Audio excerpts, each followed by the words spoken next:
Welcome to Learn to Enjoy Sewing. I'm Phil Newfrio, and I will be guiding you through the necessities of making a fitted skirt with a commercial pattern.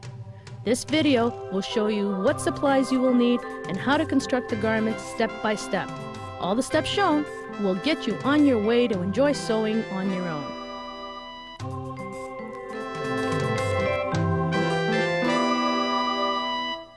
We're going to start with layout and cutting. You'll get your fabric out, and we're just going to undo it all.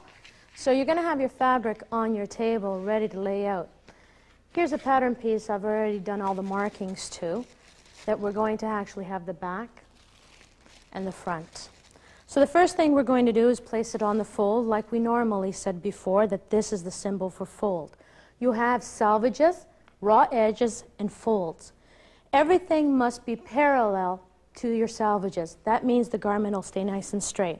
So the first thing we're going to do is we're actually going to line up the two edges, and we're going to go ahead and pin. Now pinning is very easy. All you pretty much have to do is stick it into the fabric and up towards the nail. Please don't put a lot of pins here, more inside the actual garment. So all you're doing is just putting your pins very loosely every so often, usually about a good hand span away.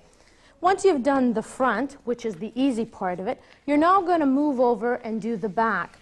This takes a little bit more time only because of the fact that you need to actually match up the grain line. Remember that word, grain line.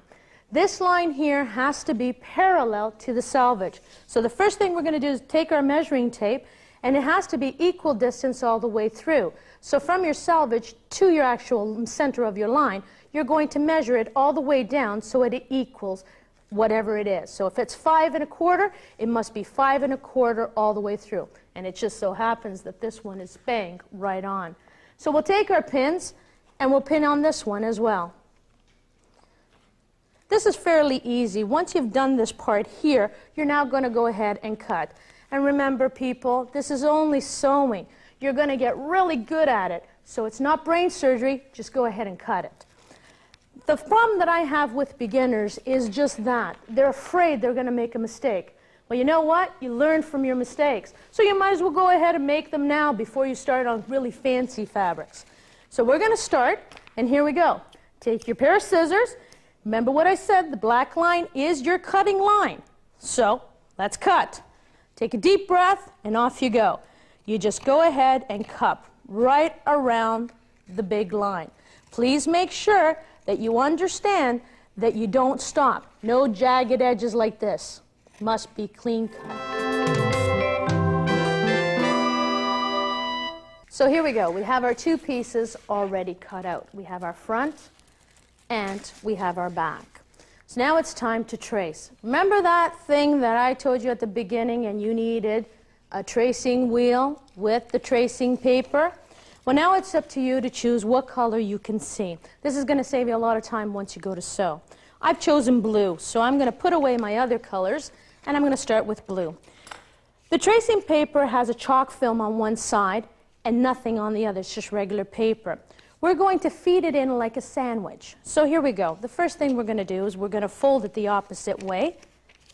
We're going to fold it in half with the chalk on the inside. We're going to grab one of our garment pieces. We're going to make a little sandwich. And the way to remember that is, this is our bread, this is our filling. So, bread goes first, then you have your fabric, which is your filling, then you have your bread again, and just for making it a really nice sandwich, we're going to put a little olive on top, which happens to be our pattern. Once you have that all set up, ready to go, it's now time to actually go ahead and use a tracing wheel. It's a back and forth motion. So don't try to go too fast, and don't try to think that you're going to hurt the fabric. Press down as hard as you can. So following your line that we made before, you're going to press back and forth, back and forth, back and forth, all the way around to those little lines that you made. Once you pull it apart, you'll have a nice, beautiful blue line on the front and the back.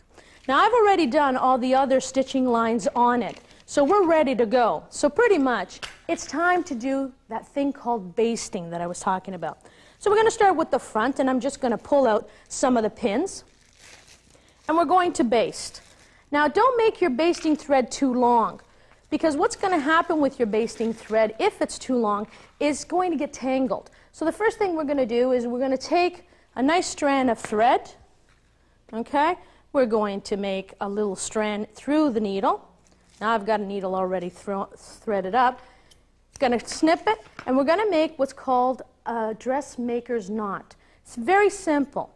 You hold it with your forefinger and your thumb, hold it together, wrap, not too hard around your finger, and you pull out. What you get is a little slub. That slub is going to help you in the long run. So here we go. We're going to start with the front. We're going to open it up. This is our good side, and all the marking is on our wrong side. We're going to put 3 pins because everything in sewing is done with pin, baste, and then go to your machine. So we're going to fold it in half, and we're going to match line to line. So here we go. We put the pin into one side, making sure that we match on the opposite side. Once we do that, we put the pin in. The next pin goes right at the very bottom of the dart. Just fold it in half so there's no rippling. And you pin. The third pin goes right in the middle, and you must match up both lines. If they don't, you make sure by rolling the fabrics through your fingers so that they line up. Once you have that, it's now time to take that basting thread, which has one strand of thread and the other strand halfway, and you're going to start basting. Basting is basically just done by pushing the needle through, in and out. It's very easy, and what it does for you is pretty much hold everything together so that you have an idea of where everything is going. This will be your new basting. Once you have that all done up on all pieces, it's now time to go to the sewing machine, and this is where you're going to start sewing. Now that you're ready to sew, put your machines next to each other. For example, your sewing machine first, then your serger, and then your ironing board and iron. Let's sit down and go ahead and start sewing. The first thing we're going to do is we're going to start our machine at 2.5, and we're going to run along that basting stitch. Make sure that anytime you make an actual straight stitch, you must use the reverse button. So off we go. We're going to back stitch. As you're running down the white line, I want you to just pull towards the fold and give it a nice little curve and run right off. Once you're off of the fabric, give it a nice little long shank of thread.